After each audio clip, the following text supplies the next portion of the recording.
네, 오늘 말씀은 마태복음 22장 37절에서 39절까지의 말씀입니다.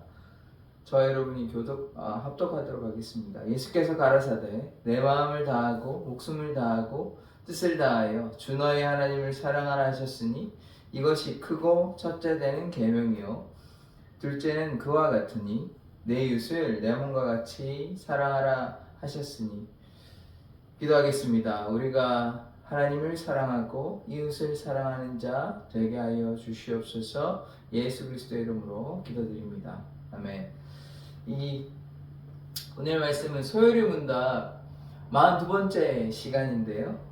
질문이 뭐냐면 십계명의 핵심은 무엇인가? 대답이요.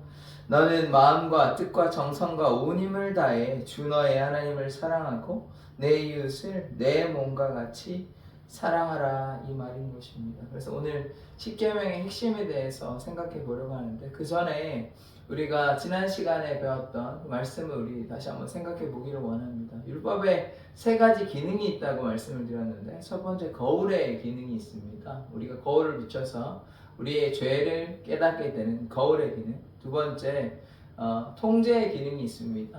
법이 있으므로 우리가 질서를 유지하는 통제의 기능이 있고, 세 번째 교사의 기능이 있습니다. 그래서 우리가 가야 할 방향을 율법이 제시해 주는 것이죠. 또 하나 더 추가하고 싶은데요.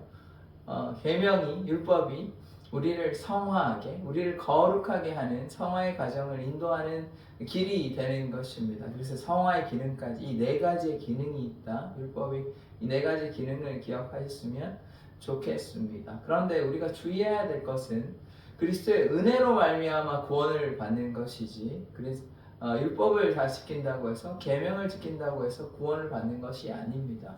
그래서 율법은 거룩하나 구원을 주는 힘이 있는, 구원할 수 있는 힘이 있는 것은 아니다라는 것을 우리가 기억하기를 원합니다. 또 지난 시간에 왜 계명을 지켜야 되는지에서 우리가 생각해 보았는데요. 첫 번째, 우리가 하나님께서 약속을 지키신다. 하나님께서 우리가 계명을 지킬 때 하나님께서도 우리의 그 약속을 지키시기 때문에, 그래서 우리가 계명을 지켜야 되고, 두 번째는 우리가 하나님을 사랑하기 때문에, 하나님께서 우리를 사랑하고 우리도 하나님을 사랑하기 때문에 하나님을 사랑하는 자는 계명을 지킨다라고 말씀하셨습니다. 그래서 우리가 하나님을 사랑함으로 계명을 지켜야 하고, 세 번째, 우리가 계명을 지킬 때 하나님께서 우리 안에 거하시게 되는 것입니다. 그래서 오늘 이 율법에 대해서 우리가 잘 기억하기를 원하고, 율법 가운데 이 십계명으로 요약되는 이 십계명의 핵심에 대해서 오늘 한번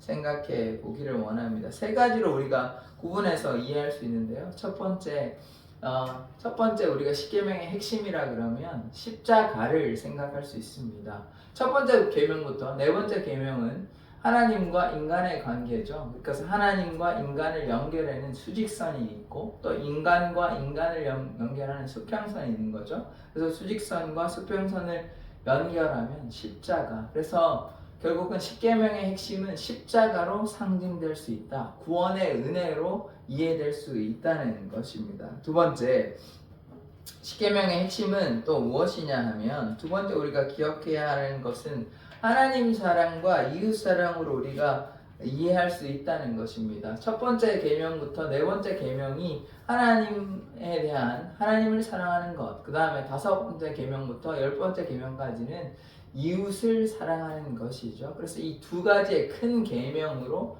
압축할 수 있는 것입니다. 그래서 우리가 첫 번째 계명을 지킬 때 하나님을 어떻게 사랑해야 되냐? 마음과 뜻과 정성과 온 힘을 다해서 사랑해야 되고, 두 번째, 내 이웃을 내 몸과 같이, 나와 같이 사랑하는 자가 되어야 하는 것이죠. 그래서 이 정리하자면 율법의 가장 큰 핵심이 십계명 안에 들어있고, 십계명은 이 두 가지의 계명으로, 큰 계명으로 정리할 수 있는데, 하나님을 사랑하는 것과 이웃을 사랑하는 것으로 우리가 정리할 수 있게 되는 것입니다. 이것을 한 문장으로 요약하면, 하나님을 사랑함으로 우리가 구원을 받고 그 하나님의 사랑을 이웃에게 증거하는 것, 그것이 이 두 가지의 큰 계명을 정리한 하나의 문장이 되는 것입니다. 세 번째, 우리가 하나님을 사랑할 수 있기 때문입니다. 이